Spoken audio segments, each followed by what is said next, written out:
नमस्कार, आप देख रहे हैं द डिजिटल रिपोर्टर। मैं हूं आपके साथ अर्जुन खजूरिया। दिल्ली विधानसभा चुनाव का प्रचार प्रसार थम चुका है। 70 विधानसभा सीटों के लिए तमाम दलों ने पूरा प्रयास किया है और अब से बस कुछ घंटे बाकी रह गए हैं जब दिल्ली की 70 विधानसभा सीटों पर मतदान जो है वो शुरू हो जाएगा। आपको बता दें, इन 70 विधानसभा सीटों के लिए 699 यानी कि 699 कैंडिडेट्स जो हैं वो चुनावी मैदान में हैं। इस बार का जो दिल्ली चुनाव है वो अपने में काफी ज्यादा दिलचस्प है, क्योंकि चाहे 2015 का चुनाव हो चाहे 2020 का चुनाव हो, एक तरफा चुनाव वो देखा गया जहां पर आम आदमी पार्टी को 2015 में 70 में से 67 सीट्स पर जीत प्राप्त हुई। एक तरफा पूरा जो है उन्होंने वन साइडेड लैंडस्लाइड विक्ट्री जो है हासिल की। 2020 में भी ऐसा ही कुछ देखने को मिला जब 70 में से 62 सीटें आम आदमी पार्टी के पक्ष में गई। हालांकि इस बार की अगर बात की जाए तो यहां पर चुनाव जो है वो काफी ज्यादा दिलचस्प हो चुका है, क्योंकि कांग्रेस पार्टी जिसका पिछली बार जनाधार केवल 4% पर रह गया था, उसने इस बार जो है कमबैक प्रयास किया है। उनके कैंडिडेट्स जो हैं कुछ सीट्स पर बहुत जबरदस्त तरीके से उन्होंने चुनाव लड़ा है। कहने को तो अधिकतर सीटों पर उन्होंने कैंडिडेट्स उतारे, लेकिन 2.5 दर्जन सीटें ऐसी हैं, 30 सीटें ऐसी हैं जिस पर कांग्रेस ने पूरा ज्यादा जोर जो है वो यहां पर लगा दिया। दूसरी तरफ अगर बात की जाए, मेन फाइट जो बताई जा रही है आम आदमी पार्टी और भारतीय जनता पार्टी के बीच, आरोप प्रत्यारोप की राजनीति जो है वो लगातार चलती रही, लेकिन इस बार इस चुनाव में बड़े बड़े चेहरे जो हैं वो भी चुनावी मैदान में उतरते हुए नजर आए। सभी ने पूरा प्रयास किया। अगर बात की जाए यहां पर आम आदमी पार्टी की, उन्होंने 1.5 महीने पहले से ही पिटारा जो है वो खोलना शुरू कर दिया था, चुनावी घोषणाएं जो है शुरू कर दी थी। हालांकि उसके बाद कांग्रेस की भी चुनावी घोषणाएं आने लगी थी, लेकिन बीजेपी में उसमें काफी देर कर दी। काफी टाइम हो जाने के बाद बीजेपी जो है वो अपना संकल्प पत्र लेकर के आई और उसको 3 हिस्सों में जो है लोगों के बीच लेकर के गई। बहरहाल अब लोगों ने आम आदमी पार्टी की बात भी सुन ली है, लोगों ने कांग्रेस की बात भी सुन ली है और लोगों ने बीजेपी की बात भी सुन ली है। अब देखना होगा कि कल सुबह जब मतदान शुरू होगा, उस मतदान के बाद किस तरीके से यहां पर जो है कौन सी पार्टी को यहां पर ज्यादा वोट पड़ेंगे। ये तो हालांकि 8 को ही तय होगा, लेकिन कल शाम को एग्जिट पोल के आंकड़े भी सामने आ जाएंगे। एक कहीं ना कहीं एक पिक्चर जो है वो एग्जिट पोल में देखने को मिलेगी, लेकिन अब लोग एग्जिट पोल पर भी उतना भरोसा नहीं कर रहे हैं, क्योंकि लोकसभा चुनाव में लोग देख चुके हैं कि एग्जिट पोल जो है वो फेल हो चुके हैं। हरियाणा चुनाव में लोग देख चुके हैं कि एग्जिट पोल जो है वो फेल हो चुके हैं। लेकिन इसी बीच ये भी आपको बताऊं कि जम्मू कश्मीर चुनाव के जो एग्जिट पोल थे वो सही एग्जिट पोल साबित हुए, झारखंड के एग्जिट पोल सही साबित हुए, महाराष्ट्र के एग्जिट पोल भी फेल हो चुके हैं। हालांकि महाराष्ट्र ने दिखाई जीत वहां पर महायुति की ही थी, लेकिन जितनी सीटें दिखाई जा रही थी एकदम एज पर दिखाई जा रही थी, जो यहां पर सीटें चाहिए सरकार बनने के लिए महाराष्ट्र में, उससे काफी ज्यादा सीटें जो है वो महायुति को प्राप्त हुई। इसलिए एग्जिट पोल पर शायद ही दिल्ली की जनता या फिर देश की जनता, जिसकी नजरें कल शाम टिकटिकी लगाए जो है वो यहां पर न्यूज चैनल्स पर बनी होंगी, वो शायद उस पर इतना भरोसा करें या फिर ना करें। बहरहाल इस बीच अगर बात की जाए तो यहां पर इस बार चुनाव आयोग जो है, चुनाव आयोग पर भी कई सारे जो है वो यहां पर सवाल उठते रहे। हालांकि इस बीच चुनाव आयोग ने भी बहुत बेहतरीन तरीके से जो है यहां पर ये चुनाव जो है वो करवाया है। हालांकि अभी चुनाव संपन्न होने में कुछ दिन बाकी है, लेकिन जो प्रचार प्रसार का जो पूरा समय था वो यहां पर अब पूरा हो चुका है। 699 जो उम्मीदवार हैं, इसमें आपको बता दें कि दिलचस्प कहानी इस बार ये है कि जो इंडी ब्लॉक बना था, INDIA जो यहां पर अलायंस बना था, उस अलायंस की अगर बात की जाए तो उस अलायंस के ही 5 दल इस बार जो है आपस में कॉन्टेस्ट कर रहे हैं। जी हां, 5 दल इस बार जो है आपस में ही चुनावी मैदान में है। एक तरफ कांग्रेस जो है वो चुनावी मैदान में है, आम आदमी पार्टी चुनावी मैदान में है, दोनों प्रमुख पार्टियां जो है इंडी ब्लॉक की जो चुनावी मैदान में है।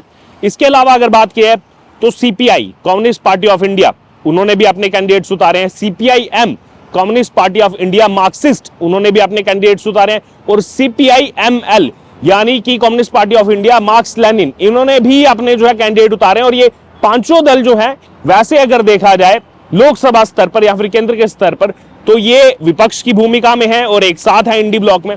वहीं दूसरी तरफ अगर देखा जाए तो बीजेपी ने 70 की जगह 68 सीटों पर 68 सीट्स पर कैंडिडेट उतारे हैं। बुराड़ी की जो सीट है वो हमेशा की तरह बीजेपी ने JDU को दी है, अलायंस के नाते JDU ने वहां पर कैंडिडेट उतारा है। दूसरी तरफ जो देवली की सीट है वो भी बीजेपी ने जो है वो अपने अलायंस पार्टनर को, LJP को, लोजपा जो है लोक जनशक्ति पार्टी, चिराग, यानी कि चिराग पासवान की जो पार्टी है उनको वहां पर वो सीट दी गई है। लेकिन इसके अलावा आपको बता दें कि यहां पर जो बीजेपी का जो अलायंस है, जो एनडीए है, वो भी इस बार जो है कुछ सीटों पर आमने सामने है। जी हां, क्योंकि एनसीपी जो है, एनसीपी देखिए, एनसीपी शरद पवार जो है वो शरद पवार के पास है। दूसरी मेन एनसीपी जो महाराष्ट्र में इनके साथ सरकार चला रही है, एनसीपी ने अपने कई सारे कैंडिडेट्स इस बार चुनावी मैदान में उतारे हैं। तो ऐसा नहीं है कि केवल इंडी अलायंस जो है उसी के दल आमने सामने लड़ रहे हैं, बल्कि अगर एनडीए की भी बात की जाए तो इनके भी यहां पर देखा जाए तो कुछ सीटें ऐसी हैं जहां पर दोनों दल इनके आमने सामने हैं। इस बीच यहां पर ट्विस्ट ये आता है कि जब दिल्ली चुनाव में यह घोषणा हुई बीएसपी की तरफ से, मायावती की तरफ से, कि 70 की 70 सीटों पर वो चुनाव लड़ने जा रहे हैं, और इसका सीधा सीधा असर जो है वो चुनाव में देखने को मिल रहा है। इस बार जो कैंपेनिंग है, कुछ सीट्स पर बीएसपी ने बहुत बेहतरीन कैंपेनिंग की है, और उसका असर जो है वो जब आप 8 तारीख को रिजल्ट देखेंगे, उस असर में भी जो है यहां पर परिवर्तित होगा। कितने वोट यहां पर बीएसपी की तरफ से किन किन सीट्स पर लिए जाएंगे वो यहां पर देखने वाली बात होगी, क्योंकि बीएसपी किन सीटों पर कितना वोट लेगी और वो किस पार्टी का वोट उनको ट्रांसफर होगा, ये 8 तारीख को आने वाले नतीजों में जो है बहुत ज्यादा जो है यहां पर रिजल्ट में, सीट्स के रिजल्ट में जो है बहुत ज्यादा डिफरेंस क्रिएट कर सकता है। और ना ही सिर्फ बीएसपी, बल्कि आपको बता दें एआईएमआईएम, ऑल इंडिया मजलिस इत्तेहादुल मुस्लिमीन, असदुद्दीन ओवैसी की पार्टी 12 सीटों पर वो चुनाव लड़ रहे हैं, और 12 ऐसी सीटें जहां पर उनका अच्छा खासा दबदबा देखने को मिल रहा है। अब से पहले चुनावों में नहीं देखा गया कि दिल्ली के अंदर जो है ओवैसी ने इस तरीके से एंट्री की हो, लेकिन इस बार का चुनाव जैसे मुस्तफाबाद में वो लड़ रहे हैं, ओखला में लड़ रहे हैं, इस तरीके की ऐसी 12 सीटें हैं जहां पर अल्पसंख्यक जो है वो उनका वोट बैंक जो अच्छी खासी संख्या में है, 30%, 50%, 52%, वहां पर ओवैसी की पार्टी लड़ रही है। अब देखना होगा कि ओवैसी की पार्टी वहां तो लड़ रही है कि वहां का वोट बैंक जो है वो कितना अपने पास परिवर्तित करते हैं, और उसका कितना नुकसान कौन से दल को होता है, क्या वो बीजेपी को होगा, आपको होगा कि कांग्रेस को होगा, वो आप समझदार हैं, आपको पता है।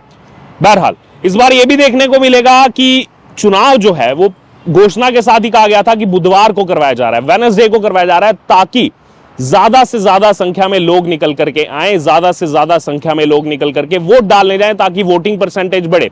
जैसा पिछली बार देखने को मिला था कि जब चुनाव था, चुनाव के बाद 2 दिन लगातार छुट्टी थी, तो इसीलिए लंबा वीकेंड बना करके कई दिल्ली वासी जो है वो वोटिंग करने नहीं आए, बल्कि वो छुट्टियां मनाने जो है दूसरी टूरिस्ट प्लेसेस पर चले गए। इस बार इस तरीके की कोई भी ऐसी स्थिति ना बने, सब लोग मैक्सिमम वोट डे इसको लेकर के कैंपेन जो है कई सारी एनजीओज ने चलाया, खुद चुनाव आयोग ने इसको लेकर के जो है जनता को काफी ज्यादा अवेयर यहां पर किया है, ब्रांड एम्बेसडर्स के थ्रू काफी ज्यादा अवेयर किया गया। अब देखना होगा कि उसका कितना असर कल जो है वो जमीनी हकीकत में देखने को मिलेगा, क्योंकि हम भी लगातार जब लोगों के बीच में गए, बहुत से लोगों का जो मन उदास रहता है कि नहीं क्या करेंगे वोट डाल के, कुछ तो होना नहीं है, कुछ हमारा मन नहीं है, तो हम भी उनको अपने जरिए यही मैसेज दे रहे थे कि आप कम से कम निकल करके आइए और वोट जरूर कास्ट कीजिए। किसको कीजिए वो आपकी जो है यहां पर अपनी सोच है, आपका अपना जो है यहां पर माइंडसेट है किसको वोट देना है। तो अब वीडियो के अंत में हम आपसे भी यही अपील करते हैं कि वोट देने कल जरूर निकलें।